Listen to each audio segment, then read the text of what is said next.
নমস্কার, সুনেহরা সফর উইথ জলি এই চ্যানেলে সবাইকে স্বাগত জানাই। আজকে কবি প্রণামের পঞ্চম তথা শেষ পর্ব। আজকে আমি কয়েকজনের কথা ভীষণভাবে উল্লেখ করতে চাই। না, একদমই কৃতজ্ঞতা জানাবো না। কারণ যারা আমার অনুষ্ঠানে এসেছেন, যারা আমার সঙ্গে ছিলেন, তারা প্রত্যেকে আমার বন্ধু, খুব কাছের মানুষ, প্রিয় মানুষ। তো এই পুরো প্রোগ্রামটায় অডিও সিস্টেম, হারমোনিয়াম, তবলা প্লেয়ার এবং তবলিয়া বসবেন সেই গালিচা, তারপরেতে গীতবিতান, এই সমস্ত যে অ্যারেঞ্জমেন্টটা ছিল সেটা ছিল জয়িতার। এবং এই জন্য আমি শুভপ্রসাদ মজুমদার অবশ্যই একটু ধন্যবাদ জানাবো, কারণ ওই ভারী ভারী জিনিসগুলো তোকে গাড়িতে তুলতে হয়েছিল। দুই বন্ধুর কথা বলবো, অপর্ণা ভট্টাচার্য, মনিতা ঘোষ, যারা পারফর্ম করতে এসেছিলেন। অপর্ণা শুধু একটা নাচের সঙ্গে গান গেয়েছেন, কিন্তু আলাদা করে যে গান গাওয়ার কথা ছিল সেটা উনি গাননি। কারণ অপর্ণা এবং মনিতা দুজনেই বললো, জলেদি কোনো ব্যাপার না, সময় হয়ে যাচ্ছে, মানে এই যে সিচুয়েশনটাকে বুঝে ডিসিশনটা ওরাই নিয়েছেন, এটা আমার খুব ভালো লেগেছে। মানে এই ভালো লাগাগুলোই আজকে সবার সঙ্গে শেয়ার করছি আমি। আর আমাদের পুরো অনুষ্ঠানটার ট্রেজারার ছিলেন মমতা দেবনাথ।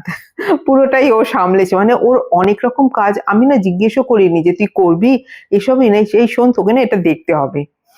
এবং ওই যে প্রত্যেকে কি গিফট দেওয়া হবে, এই ব্যাপারটাও পুরো দেখে রেখেছিল। ওই দিনের সন্ধ্যেটা পুরোটা একভাবে দাঁড়িয়ে ওই কাজটা কিন্তু পুরো করেছিল। আচ্ছা, তারপরে হচ্ছে মানে এগুলো না আমার বলতে এত ভালো লাগছে যে কি বলবো। যে খাবারের প্যাকেটটা হয়েছিল, আমি তো ওনাদের সঙ্গে কথা বলেছিলাম, বলে ওনারা আমাকে একরকম রেট বলেছিলেন, রেট এবং কি কি হবে আইটেম সেটা আমি ফিক্সড করে দিয়েছিলাম। তারপরে অরুন্ধতিকে বললাম, তুই একটু দায়িত্ব নে বাবু। এবারে ওদের সঙ্গে কথা বলে বেশ অনেকটা টাকা কিন্তু কম করেছিল। তো সেজন্য আমাদের অনেকটাই সুবিধা হয়েছিল। টাকা কম হলে তো সুবিধা হবেই। তো এটাও আমার উল্লেখ করে ভীষণ ভালো লাগলো।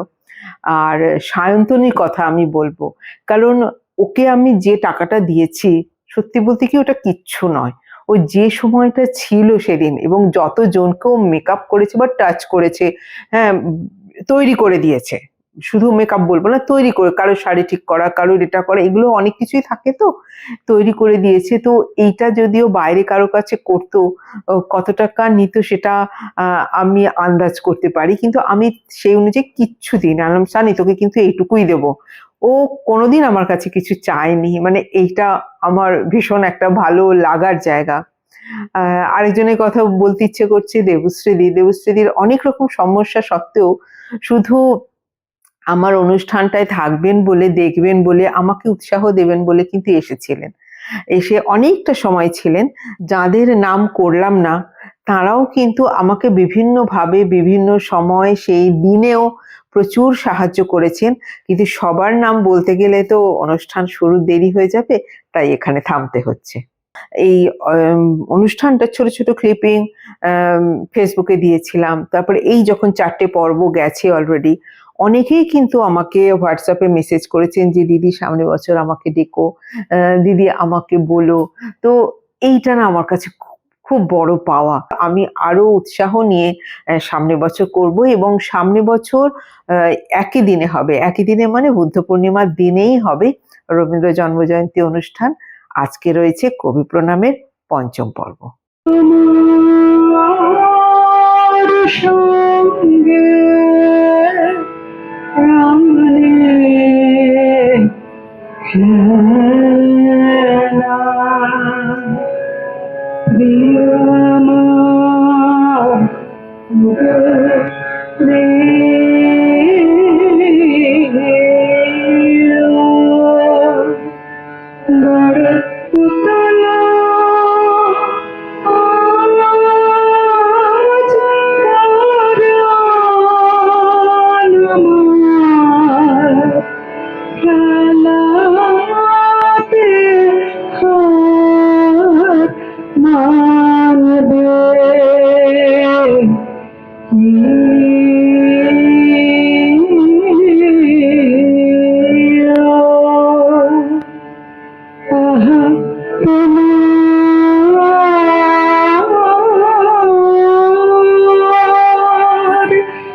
আমার যেটা বলার বিষয়, প্রতি বছর 25শে বৈশাখ এলে আমরা রবীন্দ্রনাথকে প্রায় দেবতা করে তুলি, প্রায় নয় দেবতাই করে তুলি, ফুলমালা দিই।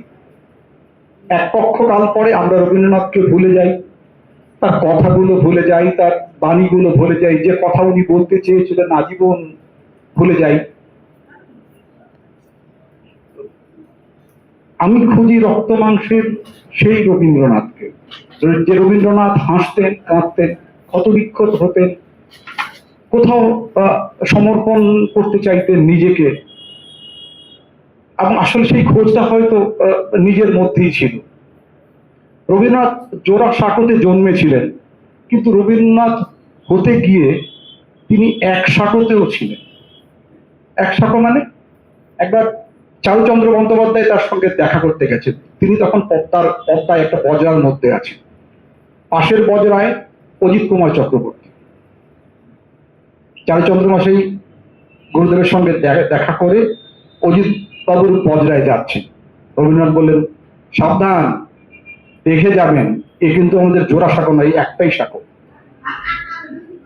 গুরুদেব এক সাঁকোতে ছিলেন বলেই লালনের খোঁজ পেয়েছিলেন, সেই গানের খোঁজ পেয়েছিলেন, এবং নিজেই তো কালক্রমে লালন হয়ে উঠেছিলেন। তার বেশভূষা ছিল বাউলের মতো, তার অন্তর ছিল বাউলের মতো।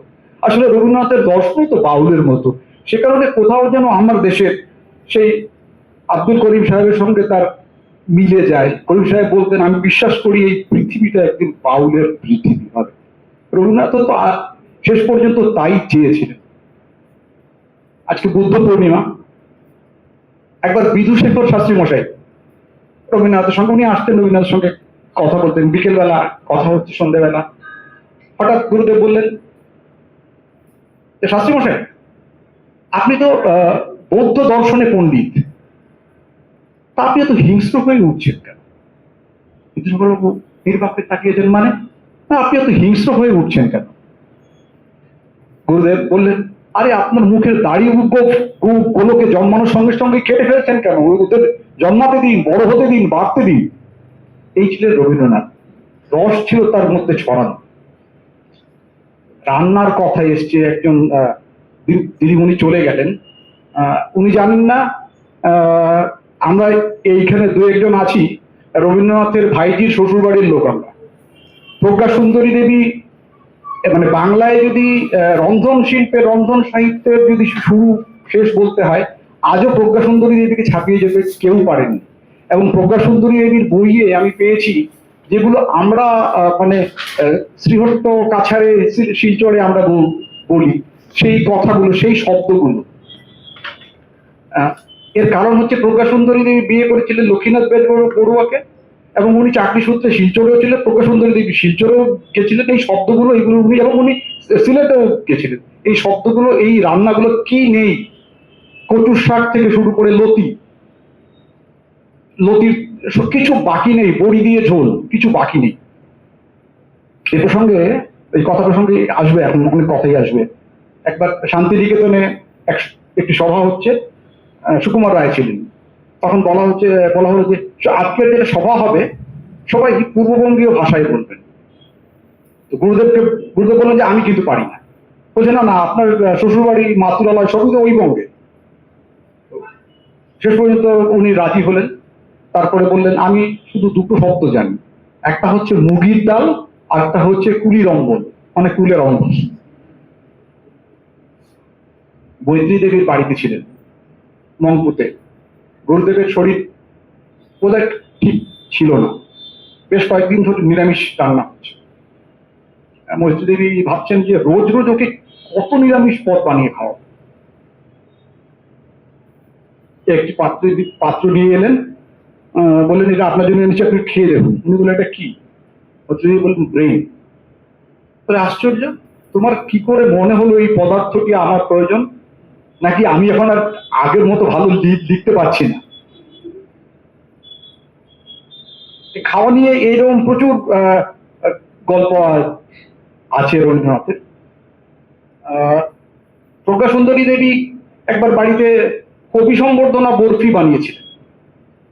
ওটা ওই উনি নোবেল পেয়ে আসার পরে এক ধরনের বরফি বানিয়েছিলেন এবং ওটা ওই উপলক্ষেই বানিয়েছিলেন। আমি আজকে এই কথাগুলো বলতে বলতে আমার মাথায় এইগুলো ঘুরছে। আরেকবার খাওয়ার কথা যখন উঠলো, গুরুদেব তখন চীনে গেছেন, সঙ্গে ক্ষিতিমোহন সেন। তো চীনা কর্তৃপক্ষ জানতে পেরেছেন যে গুরুদেব আম খেতে ভালোবাসেন, বাংলাদেশ থেকে আম নিয়ে যাওয়া হলো। এবার তখন যোগাযোগ ব্যবস্থা এতটা উন্নত ছিল না, ফলে রাসায়নিক দিয়ে যে করেই হোক নিয়ে গেছে, এবং সেখানে যখন পৌঁছেছে আমগুলোর তখন করুণ অবস্থা, চুপসে গেছে। তো সেই আম খুলে চীনারা তখন আম কিভাবে খেতে, আমের যে একটা আলাদা বৈশিষ্ট্য আছে সেটা জানে না, তাই আমটা দেওয়া হলো। গুরুদেব এবং ক্ষিতিমোহন সেন খাচ্ছেন মুখ বুঝে। খেয়ে যখন বেরিয়ে গেলেন, গুরুদেব বলছেন ক্ষিতিমোহন সেনকে, বুঝলি, আমটা খেতে খেতে মনে হলো এক রবীন্দ্রনাথ আরেক রবীন্দ্রনাথের দাড়িতে তেঁতুল আর গুড় মিশিয়ে চুষছে।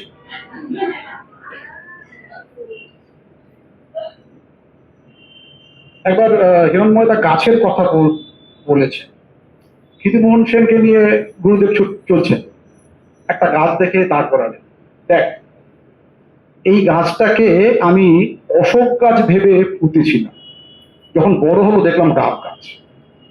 তারপরে তাকালেন, তোকেও আমি অশোক ভেবেই পুঁতেছিলাম, তুইও গাব হলি।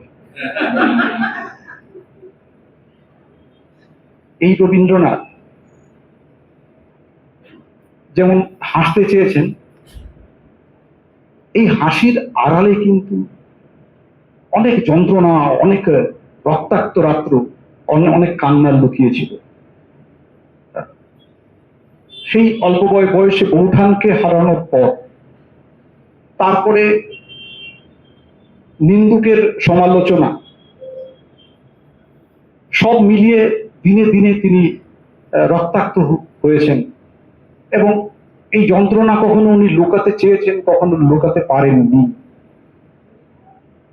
1890 সালে তখন উনি জাহাজে ইউরোপ যাচ্ছেন। 22শে অগাস্ট বোম্বে থেকে জাহাজ চলা শুরু হয়। 10 সেপ্টেম্বরের পর থেকে কবির যে ডায়েরির পাতা আমরা দেখতে পাই, সেখান থেকেই উল্লেখ আছে যে উনি বলছেন যে আমার না বেঁচে থাকতে ইচ্ছে করছে না। এবং ওই লেখাগুলো পরের পর যখন আমরা পড়তে থাকি, তখন আমরা দেখি কবি কি ভয়ানক ভাবে অবসাদে আচ্ছন্ন হয়ে যাচ্ছে, এবং উনি কিন্তু সচেতন ভাবে সেই অবসাদ থেকে বেরিয়ে আসতে চেয়েছেন। উনি দেখার মধ্য দিয়ে ফিরে আসতে চেয়েছেন বারবার, এবং হয়তো কাউকে বলেননি। হই হই সংঘ প্রতিষ্ঠা করেছিলেন না গান শেখা, না গলা সাদা লোকদের জন্য, আমাদের মতো লোকদের জন্য, যাদের বান্ধবীকে গান শোনাতে ডাকতে হয় সতীশকে, হৃদয় খানা ঘুরে মরে গ্রামোফোনের ডিস্কে। তো ভাই কানাই কারে জানাই দুঃসহ দুঃখ। অথবা আমরা যখন সুভদার মতো লোকজনের সঙ্গে যাত্রা করি, আমরা ভাবি পায়ে পড়ি শোনো ভাই গাইয়ে, আমার পাড়ার তোরা দৌড় দিয়ে যাইয়ে। উনি রানীচন্দ্রকে লিখেছেন, এই কথাটা উনি রথীন্দ্রনাথকেও চিঠিতে লিখেছেন, যে আমার দিবারাত্র মনে হতো আমার বেঁচে থেকে কোনো লাভ নেই, যে আইডিয়ালের জন্য আমি বেঁচেছিলাম সেই আইডিয়ালকে আমি রিয়েলাইজ করতে পারিনি। উনি এই শব্দগুলো লিখেছেন যে আমার মনে হচ্ছিল আমি ব্লেড দিয়ে হাতের শিরা কেটে মরে যাই, আমাকে মরতেই। এই রবীন্দ্রনাথ কেন চেয়েছিলেন বারবার আত্মহত্যা করতে? এটা শুধু একবার নয়, ইভেন নোবেল পুরস্কার পাওয়ার 3 বছর পর পর্যন্ত আমরা এই ট্রেন্ড লক্ষ্য করি। যদি আমরা কবির জীবনীগুলো পড়ি, তার বিভিন্ন সময়ের চিঠিপত্রগুলো পড়ি, উনি ক্ষতবিক্ষত হয়েছেন। আবার জন্মদিনের কথায় ফিরি, মৈত্রী দেবীর বাড়িতে রবীন্দ্রনাথ ফিরে আসতে চেয়েছেন বারবার। মৈত্রী দেবীর বাড়িতে একবার জন্মদিনের উৎসব হচ্ছে, পাহাড়িটা সবাই গেছেন, ফুলে মালায় ভরিয়ে দিয়েছেন। গুরুদেব উঠলেন, এসে মৈত্রী দেবীকে বললেন, আচ্ছা এত লোকে আমাকে এত কিছু বলে যাচ্ছে, তুমি তো একটা কবিতা লিখতে পারতে, হে রবীন্দ্র কবীন্দ্র বলে, মানে রবীন্দ্রের সঙ্গে কবীন্দ্র বসিয়ে দিলেই একটা। এবার মৈত্রী দেবীর মেয়ের গুরুদেবের জন্য খাটখানা সাজিয়েছে ফুল দিয়ে, ডেকে নিয়ে এলেন, আরে আসুন আপনি দেখে যান। দেখলেন, দেখে বললেন এইটা দেখলেন আমার খুব রাগ, সঙ্গিনীবিহীন ফুলসজ্জা আমার একদম ভালো লাগে না।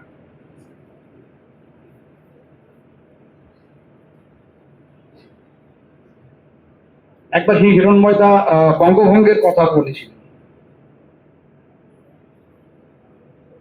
তখন রবীন্দ্রনাথ খুব ব্যস্ত, বঙ্গভঙ্গ আন্দোলন চলছে, নাটোরের রাজার মেয়ের বিয়ে।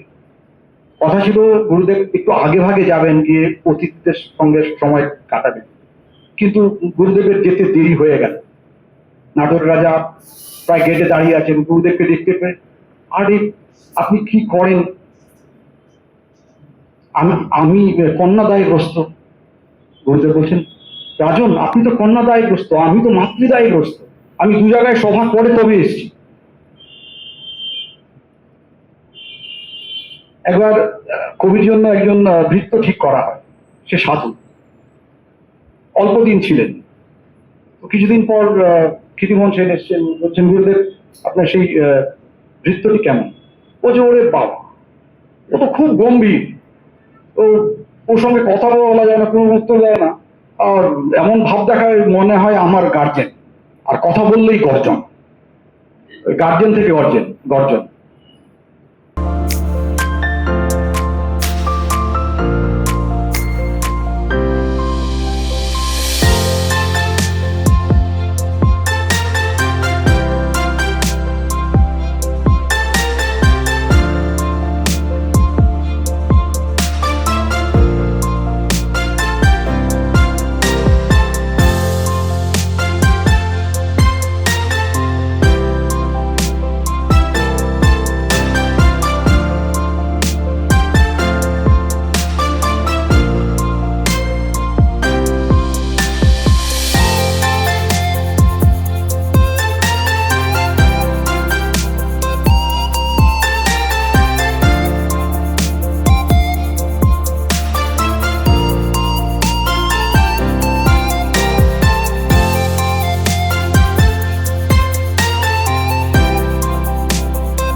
এবার সখী সোনার মৃগ দেয় বুঝি দেয় ভরা,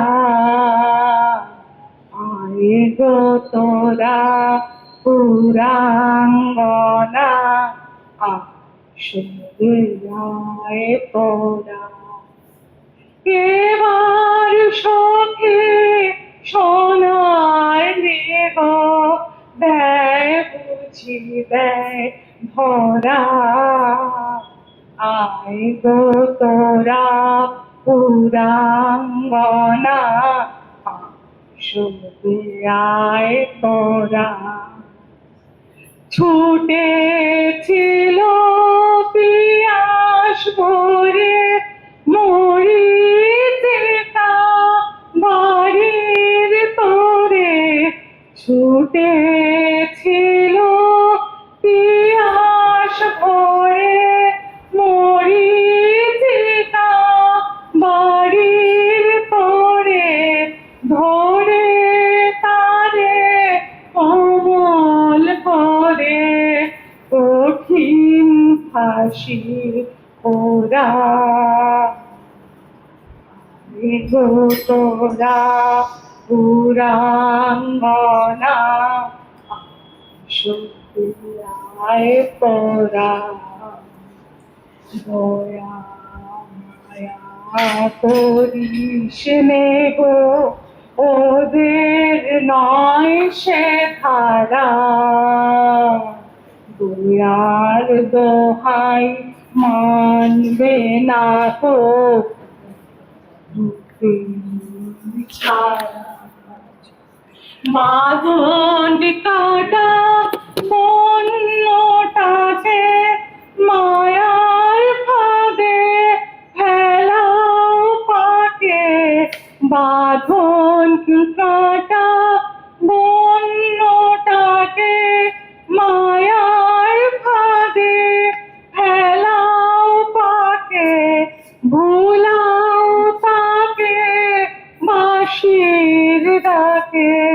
বুদ্ধি বিচার করা গো তোরা পুরাঙ্গনা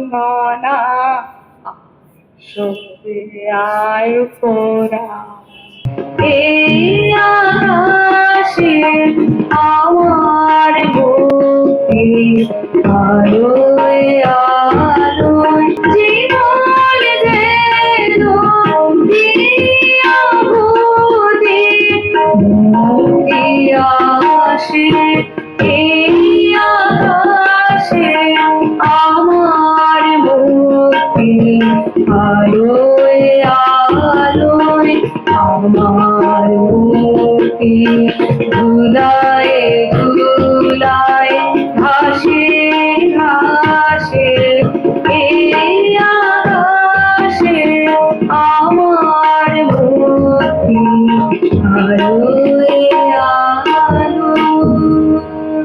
আজই সারাক্ষণ রবীন্দ্র চর্চার মধ্যে দিয়ে যে সন্ধ্যাটা কাটলো, আর ঠিক সেই মুহূর্তে এই শেষ লগ্নে এসে প্রশ্ন জাগছে আমার মনে। প্রশ্ন জাগছে, এত হানাহানি, এত যুদ্ধ, কোথায় কোথায় তিনি? তার রাখি নিয়ে তিনি কেন সীমান্তে আসছেন না? তাই তার কাছেই প্রশ্ন রাখি, তাঁরই দুটো কলি দিয়ে। তুমি কি কেবলই ছবি, শুধু পথে লিখা, ওই যে সুদূর নিহারিকা, যারা করিয়াছে ভিড় আকাশের নীড়, ওই যারা দিন রাত্রি আলো হাতে চলিয়াছে আধারের যাত্রী, গ্রহ তারা রবি। তুমি কি তাদের মতো সত্য নও? হায় ছবি, তুমি শুধু ছবি। তুমি কি কেবলই ছবি?